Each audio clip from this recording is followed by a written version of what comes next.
is to start with some music that Will Yip's been a part of. So this is a music video for the band Tiger's Jaw, and it's all shot in the studio. So that seemed like a really cool way to both listen to some music that he's been a part of and check out Studio 4 recordings. We should post this. Yes. Bottoms up.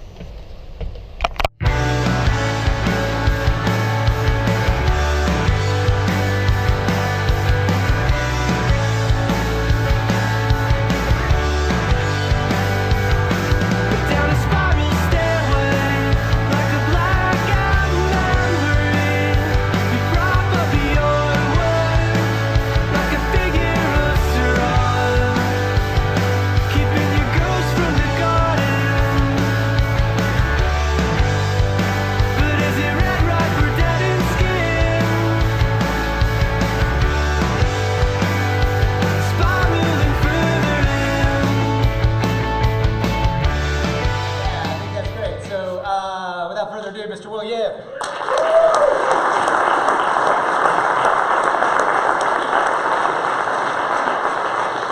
Yeah, that's you.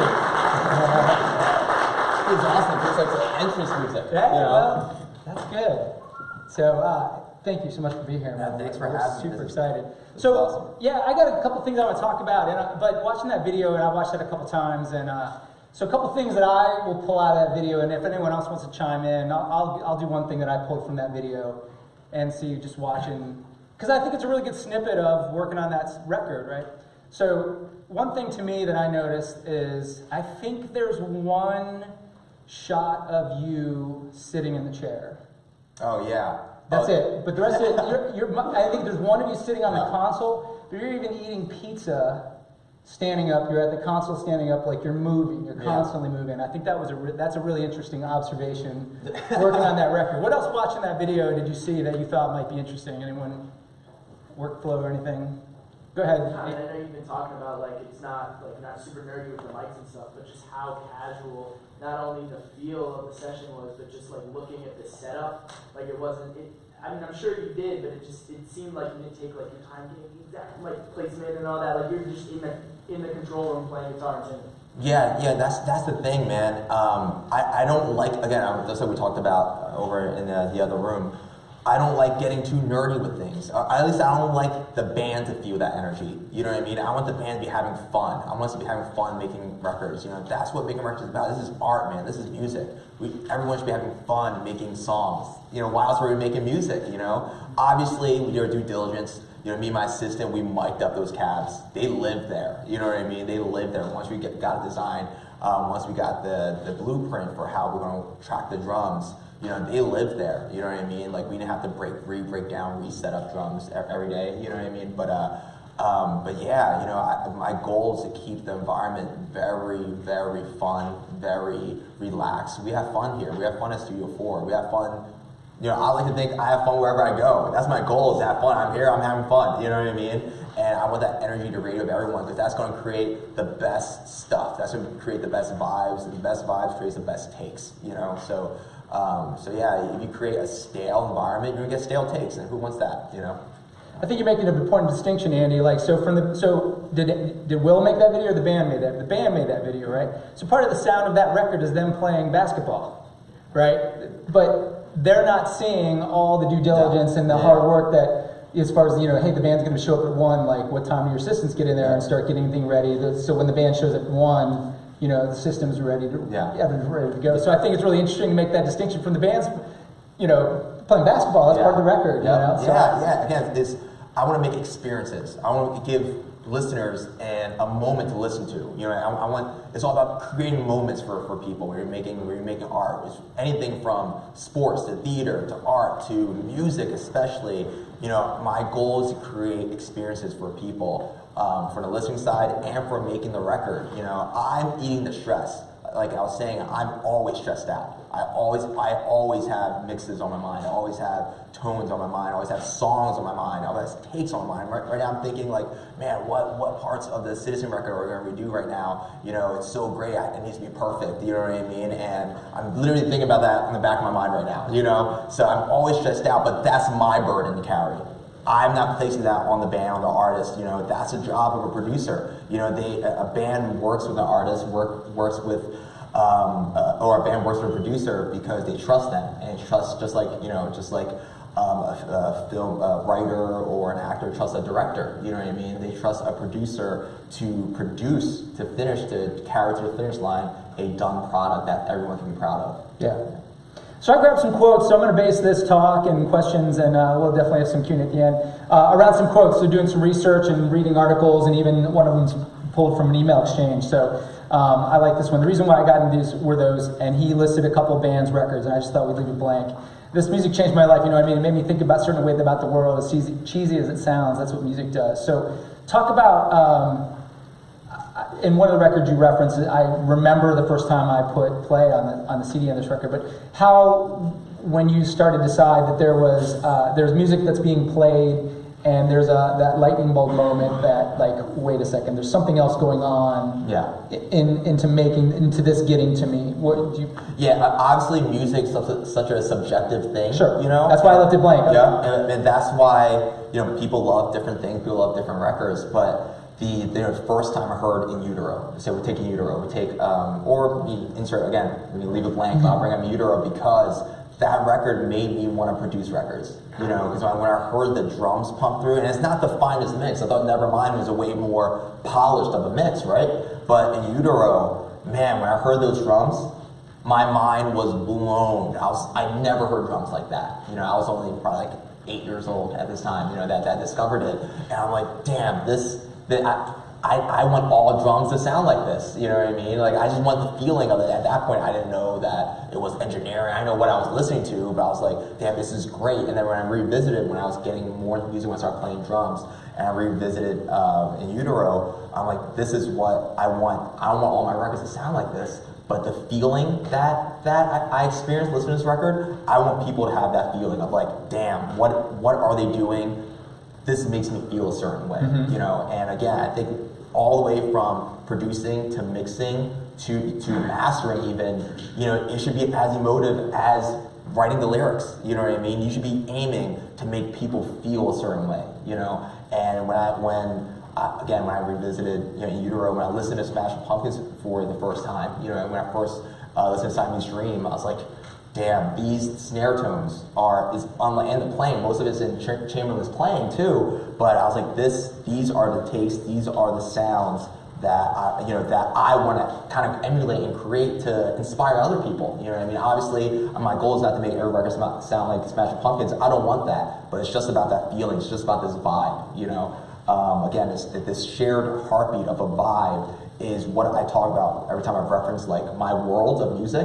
I don't think Tiger Jaw sounds anything like Turnover.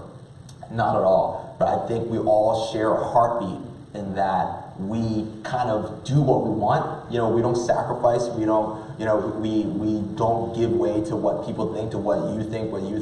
You know, we're doing what we want, and I think people can feel that from the records. And I think that's what it was with In Utero. That's what it was with Siamese Dreams. I think there's a reason why they didn't play that to a click. They didn't play, you know, Chamberlain refused to play that record to a click, you know, and that kind of made you feel a certain way. You know, there's something about those drums that the jerkiness of it is that record to me, you know what I mean? And the sound of it, the sound of In Utero, I think the heartbeat of those records is what I kind of just started kind of trying to emulate and kind of build a career off of, and in the most sincere, honest way, not to try to rip off the sound. It's not about that. It's not about ripping off, I want it to sound like that, but that feeling of inspiring people and inspiring me. That's what I wanted to do with my records. And I'll play. And you came on my radar based on your drum sound. So. Oh, cool. I mean, that's straight up. Proud. Yeah. So I played a couple different times for a couple different classes. I'm like, all right, everyone, listen up. New drum sound to aspire to, and played the Braid record. So for those that haven't heard it, so yeah, it's great that you say that. So fast forward a little bit, I thought this was great. So I was putting in full-time hours in the studio the second I stepped into college. Yeah, it's crazy. I have some pretty crazy stories. I don't know how much time we have, but not probably enough. But yeah, go ahead. Yeah, I can literally talk all day. But you know, I've been working in studios since I was 13, 14. I think about 14, I was actually working in one because when I turned 13, I was recording my band at that time, our first demo in this dude, he was called Ground Control Recording, who became my mentor, and I owe a lot of my life to him. We recorded in his basement. It's called Ground Control Recording in Northeast Philly. It's $20 an hour. Me and my buddy, we saved up $200 for 2 days, so we had two 5-hour blocks. Let me guess, you were a Green Day band? Yes. Okay. Green Day, Nirvana, you Sure. know what I mean? And yeah, we killed it, man. We're so great. Yeah. But, no, we weren't that great. But it's a big deal. I mean, it doesn't matter who's Yeah. coming in the studio, right? The engineer. Yeah. So- And the second I walked in, I set up my drums. I was playing drums at this point. But I also was very involved. It was just me and my best friend at the time. And it was just us two. And I was already loving the big picture feel. You know, I was like, I stepped in, I was like, oh my God, we can do anything here. Oh, we can make the guitar sound like this, we can make the vocals sound like this. And I wasn't a singer, and I didn't play guitar, I just played drums, but I just saw the elements come together, and I was inspired by it. I was like, I'm a studio guy now. I was like, I want to do this. I want to be a big picture guy. I'm going to help put all of this together and fulfill visions, to help create songs, help write songs, help just bring songs to life, or just help produce songs, you know what I mean? I just want to help bring songs to life. So just like what I think everyone should do, what every aspiring engineer should do, when you have any opportunity or you're inspired by anything, you go out and get it, you know? So, and I begged Chris, the owner of Ground Control, I was like, dude, let me take out your trash, let me get bands coffee, let me just be a beater dude for free. I'll clean up, I'll clean your toilets, whatever you need, I got you. And then he was relocating to a new studio spot out of his house to a nice little, it wasn't nice, it was next to a prison, so it was kind of crazy. My parents didn't like that. But he was moving next to a prison, and he had rehearsal rooms, and he was like, how about you clean out your band's rehearsal rooms, and then you can kind of learn and apprentice under me for recording. I was 14, and I was like, hell yes, you know? So I did that for a few years throughout high school, and I just kept working. I bought gear, and I kind of acquired a little bits of gear, cheap gear. My first thing was an M Audio interface and SM57, and I started recording vocals through SM57, sure. like you know, any teenage kid does, you know, out of my mom's basement while working at the studio. So I was already clocking in so much studio time, you know what I mean? And it was obviously at a very low, at a low working class of it. And then when I went to college, I was again running my own kind of recording business, recording my friends' bands in high school, finding bands to record, finding artists to record. It was my dream to work at Studio 4. It was my dream. If anyone that's unfamiliar with Studio 4 in Philly, it housed Rough House Records, where it was the epicenter of hip hop music in the early mid '90s.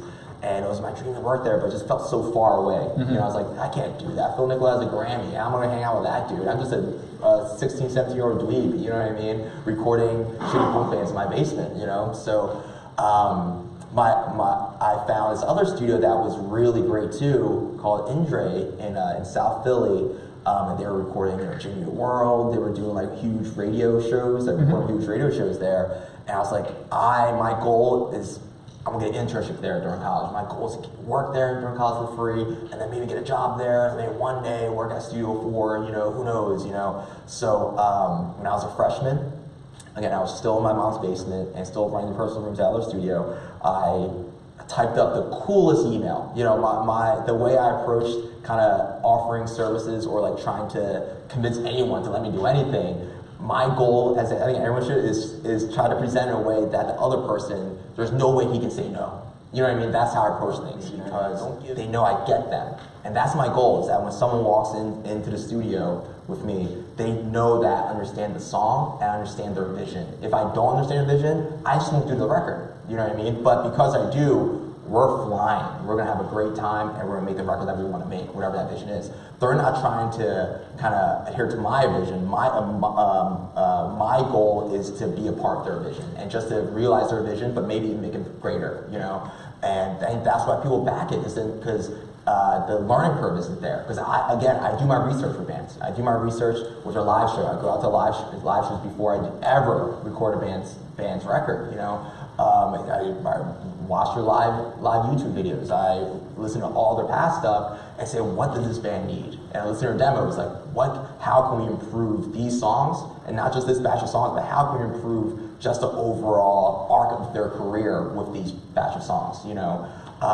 So that's my goal, and I think bands appreciate that. They appreciate the human element, and it's not just a person, you know, moving knobs and stuff, you know? I think it's about our human relationship, and because I understand them, and I help create a vision, and I help kind of see through the vision with them, that, you know, we connect, and we become really great friends, and we make great art, and again, I'm very proud that I haven't done a band's next record, which is very cool. And you know, if they do want to make records with other people, that's great. You know, a lot of my friends do. You know, we do side projects, but that's totally cool. I just want my guys to be happy. But I am very grateful that I get to make, you know, the next Citizen record. I get to make the next Tone record, because I feel like I'm just building a relationship. It gets better. So far, every record that I've done, I felt it gets better and better every time. You know, some people, fans might not, you know, might be more into everyone's first record, because they all are, you know what I mean? But I don't care. It's not about the audience for me. When I'm making a record, it's about how much I love the band, you know, because they've become my best friends, and I want them to be stoked about every minute. And I think I'm very grateful for the world I live in, and the musical world I live in, because those guys, they all push themselves to do something better, different, greater than their last stuff. And I'm lucky to be a part of that, because I can't do a record twice. And that seems sometimes almost, I mean, there's a lot of decry that maybe that is some of that musicianship is lacking in sort of contemporary stuff, and I think that's what another quote that I have, but that's really good to hear, that musicians are like, no, we're getting better, we're going to play better, we're going to push ourselves, you know, and you know, I think of like a band like The Clash with the London Calling, like backed up against the wall, like come out with the record of the, you know, like constantly, like it's not so much, it's being invested in and helping realize that.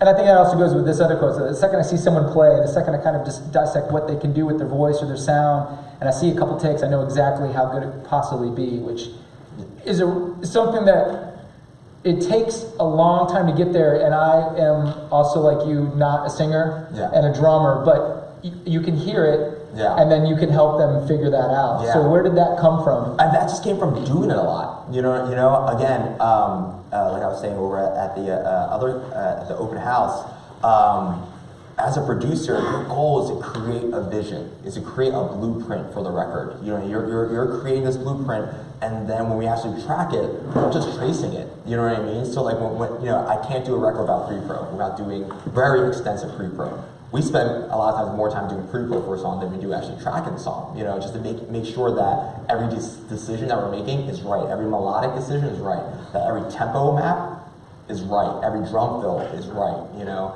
Obviously things change, but to have a blueprint, I think is very important. And with that blueprint is the potential of the artist, the potential of the taste, the potential of the song. And if you don't understand that potential, I think that record might not be the best record for you, you know what I mean? Because, you know, I think your ability to gauge where a take can go, that's important, man, because then that keeps you from wasting takes, wasting the singer, wasting drum takes. You know, this isn't playing a keyboard, just tapping on a keyboard. You know, when you're singing, you're using a muscle, man, you know what I mean? And that burns away real fast. So you have a window of when a singer sounds great, you know? And to be able to get great takes the most efficiently, you know, you have to have a vision for what do you want to hear out of the singer. That's why you're getting paid. That's why you're a producer, is that they trust your vision of it. It's like how great can these takes be? So they trust your take on getting the best comp for the vocals, you know. And that just came from doing it, from doing it a lot. And I record a lot of vocals, you know. Like just the second I see a singer live, I'm like, I know how great this can be. You know what I mean? I know how great this can be. And again, I've worked with, you know, some of my favorite singers, from Lauryn Hill to Anthony Green to Matt from Citizen or whatever, and they're all great in different ways. And they're all great in very different ways. I'm not expecting Lauryn to sound like Anthony. I'm not expecting for Anthony to sound like Austin from Turnover or Ned from Title Fight. They all have different thresholds of what their voices can do. I'm just hunting for that sweet spot. Just like we talked about, like why Theodore drums make you feel a certain way. I'm looking for that feeling for everything I do, even in a very microcosmic way. You know, Matt singing this one line, I want to feel something. And then he makes fun of me all the time. He's like, dude, you get so hyped. You know, I'm like, dude, that's good. You know what I mean? If I'm not hyped, then this probably isn't good. You know what I mean? It's like, because I get very passionate when I get that feeling. And I'm trying to dig for that feeling that I got the first time listening to Utero for every take I do, you know? And that's from really gauging on how great it can be. Yeah. And once I realize it, I'm hyped, you know? I love that. Yeah, I mean, it's a tough quest to get to figure out where it can go. But I think the idea of them understanding that I'm just fulfilling your vision, like, because every artist has so many there's confidence issues, except for the drummers. The drummers don't think they're good. But the confidence issues, and like, it's okay. Like, I'll help you get there. I'm gonna make sure I'm gonna put in your best, out there. I think everyone should appreciate that. The guys, guys that work with Luckily are such talented guys. Every single worker are so talented. That's why we work together, because I hope to work with the best talent, and right now I think I am one of the most talented dudes. Yeah, because the obvious question is, well, what do you do if the drummer's not very good? Hey, that I get it out of them. The goal is to get it as great as it can be, you know what I mean? And they're here for a reason. There's a reason why we connect, there's a reason why our record label signed them, you know what I mean? And I'm getting that out of it. It's that potential, and again, I work with some of the best singers in the world, the best rock singers especially in the world, and I think Lauren is one of the greatest voices of all time, but they all strive to be better, and that's what's special about this world, guys. You know what I mean? They're not complacent. That's where they allow me to do my thing, So I hate using auto-tune. I curse a lot. It's just from working in the studio so much. I couldn't. There's a podcast that he's a guest on. It was not appropriate to listen to. My wife's like, sorry, Mom. Like third or fourth one. She's like, not here. I'm like, all right. I'll put on headphones. But I say it very endearingly. You know what I mean? Like, it's not. It's fine, Road. So it says having that human dynamic is really important to me. What do you mean by that? What is? Yeah, again, obviously there's editing on records. There's always been. People chopped up too much tape. You know what I mean? Mm-hmm. That's why the Butcher Brothers are called the Butcher Brothers. They're great at chopping. And their dad was a butcher. But editing has always been around. I'm not going to be. I'm not going to be a naive person or trying to make you guys feel naive and say, no, man, it's about the live performance, just capture live performance. No. Obviously we do editing. It's a part of the craft, you know what I mean? Just like, when did Radiohead become Radiohead? When they started using digital technology and were able to manipulate their performances, you know what I mean, in a very artistic way. Use technology to enhance, not to replace. The heart. Use technology, use digital to enhance your heart. You know what I mean? Not replace it. And I think, obviously, I tune vocals, of course. You know what I mean? And we do replace drums, but we do it. The goal is to do it so that it's enhancing the experience, not trying to lie to people. You know what I mean? We're not lying. Like, every singer that I work with can sing. You know what I mean? But like, if there's one take where you hit the notes perfectly, and there's another take where you have this perfect vibe, the perfect vibrato at the tail, but is 5 cents flat. I'll rather take that take and just bump it up 5 cents up, you know what I mean? But instead of getting that very perfect take. So it's, using technology now to really just help get the performance that we want, I think is so important, versus just throwing on auto-tune and counting on it. Because then auto-tune becomes the heart. You know what I mean? Then Slate Trigger becomes the heart of the performance. You know what I mean? Not the drummer, not the drum sound. Why do we spend all that time getting these unique drum sounds if we're just replacing everything? You know what I mean? Obviously, we replace things when we need to. You know what I mean? And we add stuff to help add impact. But it's all to fulfill a vision. And our vision is never to have an auto-tune record. The vision is to have a great 5-year record. Yeah. But I've heard Justin Bieber do like an acoustic recording. Yeah. He's got like the timbre of auto-tune like in his voice. Yeah. He sounds, I know it's not, but he's like grabbed the artifacts and it's a part of his sound. Yeah. So here's another little clip of something kind of, when you're talking about vibey, this was kind of interesting.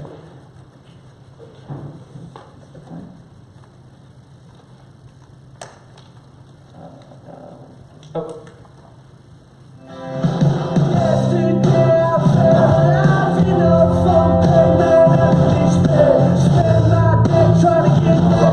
I'm gonna go back to the beginning of that.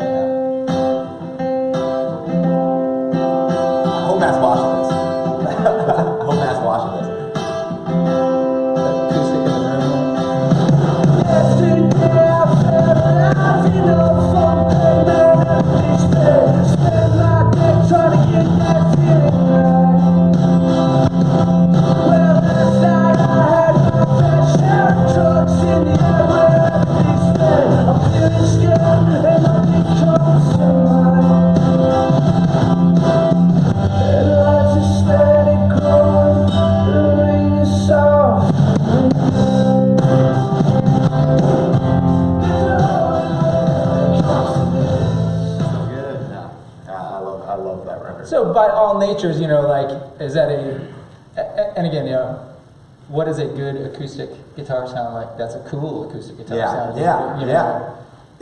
Again, it's about the vibe. We wanted something very human for that record. That's probably one of the only records that, at least in the last 5 years, that didn't track the vocals next to me, because we wanted just roomy vibes. So that's in the video too. Did you guys catch that in the video? See, they were cutting a lot in the control room. Yeah, and I'll get back to that, but I track. Actually, I'll talk about now, because I think it kind of ties into this. I usually track, and we're tracking Matt's record. That's Matt Caracas, but we're tracking his band's record right now, and we're back in the control room because we want something a little tighter. But I track in the control room as much as I can. Not in the control room, but I track next to musician as much as I can. Whether that's guitars, whether that's acoustics, whether that's vocals. It's about communication. You know what I mean? And I'm sure a lot of people, a lot of musicians have went through this of recording in a room and recording in a live room, playing drums, doing vocals, and then when they turn off the talk back and they're talking to each other in there, they're like, what the hell are you saying in there? Everyone feels that, because we're all insecure people who are in there. I don't care who you are, you know what I mean? This is the most sensitive and sensitive time that you are. You're creating art, and you're going through tapes. You're going through 100 takes of stuff, and people are just talking out of a room, or you don't know what they're thinking. And when I'm sitting next to you, it's like this. We're locked in a world together, tracking. All right, cool, let's try this again. Instead of clicking, waiting, it moves faster, and then we work harmonies. Or, let's try this note, let's try the third. Cool, let's do it. You know what I mean? It moves faster. And everyone, especially a lot of guys that have never done that before, they start doing it, they love it. Yeah. They fall in love with it because it gets them faster. That record was very cool because, again, it was just Matt and I working on that record. We were working on it only like 10 days. We finished putting together songs, finished collabing on the songs. He came with such great ideas, and we finished the songs in 9 or 10 days, and I mixed it with my buddies in like a few days. It was a very organic thing, and he wanted that. He wanted a very organic feeling, mixed and just sonic experience. So we're like, let's do room extra vocals. We have to. So we need to go in the room. And most of that, he's about a few feet away from the mic, from the 47. Same with the acoustic, same with the electric. Everything was roomy. Because again, our vision was for it to be roomy and vibey. So I just fulfilled that. We weren't going to track because we weren't going to get that roomy vocal next to it down in the control room. So how are we going to do it? Let's do it, man. Let's do it. I don't care if it's different. I'm down for doing different. That's why people like working records with me, because I try to mold into their vision, and I think that one was a really cool example of that. For Capital Students, Studio A actually is a very good live recording room for vocals. Yeah. I mean, as far as like that room sounds really good, and you're right there. So just have a couple more minutes. I have a couple slides. Are there any questions? Anyone have any? It's quick. Go ahead. Do you ever deal with musicians that they're really good live, they have a lot of recording anxiety that they're not? Let me repeat the question. So the question was, when you're working with musicians who seem really good live, and then they get in the studio and they have some anxiety about, or being able to. They don't like the pressure of recording. The pressure of recording, you hit that red light, things turn different. Yeah, I think that's where that Tiger Jaw video, kind of comes into play about the vibe. Is my goal is to make them feel comfortable. I work with musicians like that all the time. You know what I mean? Again, I work with the most artistic type of people.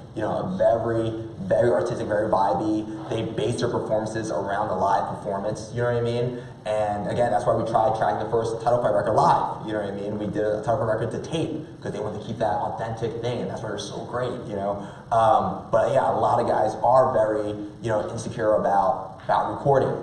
A lot of singers especially, which they should be. That's their craft, and that's such a sensitive thing. But my goal, my job, is to make them feel comfortable.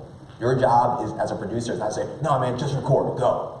That's crazy, that's insane. You are, again, getting these people at their most vulnerable state. They are expressing art that means the world to them. Make them feel good, whatever that means. Hey, you guys wanna go for a walk? Oh, you want to track this out there instead? You want to do this? You want to try singing just the speakers? We've done that. You know what I mean? When people didn't want to hear it just in headphones and feel a little more live, we just track in speakers, and I put a mic and flip the phase to cancel out the noise in the speakers. I've done that. whatever it takes to make the singer, make the performer feel good. If a drummer needs the band to be with them while getting the drums, we make the band go out there and jam with them to get the drums. But the goal and my job is to provide a vibe, and I think you can't ignore that. I think that as a producer, that is key to get great takes out of people. And that's why, again, that Tiger Drop video shows that we were all comfortable, we were all fun, we were all having fun, and while getting very efficient takes and very efficient sounds, good enough to put out Atlantic Records, you know what I mean? So, but yeah, you know, it's very key, especially working with very artistic people, like I'm lucky enough to do. So that's psychology. Yeah. Other question? Go ahead. Hey, Will, my name's Mark. Hey, Mark.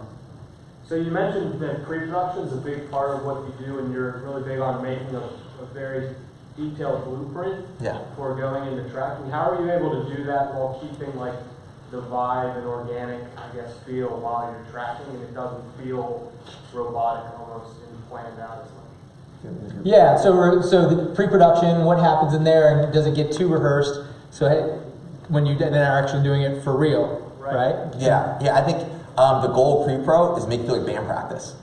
You know what I mean? It's not like having to actually re-record it a bunch of times. The goal is for me to be in your band practice, basically. You know what I mean? If you're a band and you have these songs, I'm coming here, yo guys, let's try repeating the chorus at the end.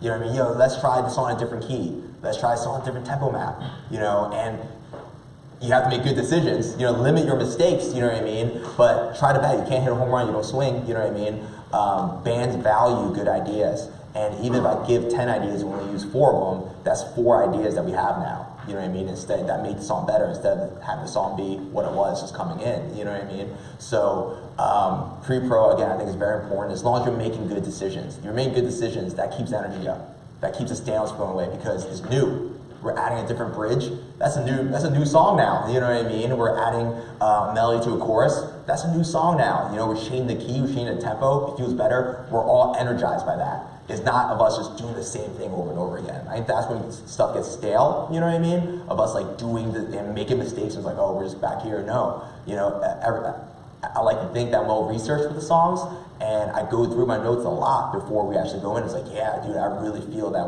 we have to revisit this chorus. You know, just like Guardian came in, we didn't have a third chorus. You know, I was like, that chorus is too good not to have a third chorus. That song needed a third chorus, you know what I mean? And we put it in there, we're like, perfect, you know? And I listened to that demo probably about 5 times before confirming that, you know, like, yeah, dude, I feel it in my gut that this song, you know, we need to revisit this part. And yeah, that's the thing, just make good decisions, and bands respect that because it energizes the songs, you know what I mean? If anything, it adds life to the session. It doesn't take it away, as long as you're making good decisions, and that's why you're a producer, you know, because your goals, your job is to have good ideas and make good decisions. So we're out of time for this section, unfortunately. That was short. I know. So he's going to be back doing a master class. So you can see we got the Pro Tool rig set up. So he's going to be walking through some sessions, talking. I mean, Yeah. you want to preview it with what you're going to be chatting about? Yeah. I brought in just to keep the theme up, man, because you know I was lucky enough to be a part of Black Cement, which is a new record label that we launched last week with Atlantic Records to really help blow this world up. I brought in the Tiger Draw session for Guardian. Which is the song we want. Yeah, That's the song, the video. Yeah, okay. Yeah, Awesome. just because it's fun. That's a great. And we can load up. For days. Yeah, we can look at my vocal chain, you know, at least in the box chain. A lot of the stuff I do is kind of out of the box as well, you know. But yeah, we can talk about, then we look at some of the tracking, why I track things a certain way, and look at mix decisions and a bunch of cool stuff. That's awesome. Yeah. So that's going to be later on. So before we let you go, we got a couple things to give away. So I'm going to invite Ryan White. There he is. Yeah, Ryan's going to come up. And we'll pick it out. Oh, yes. Excuse me. So you should, when you registered, you should have gotten one of these with your name badge and things of that. Nice to meet you.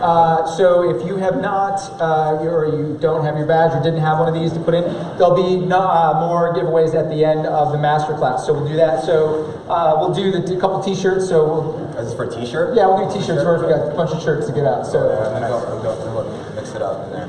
So we'll do more giveaways. If you haven't gotten registered, we'll take this back over to registration. You can put that in.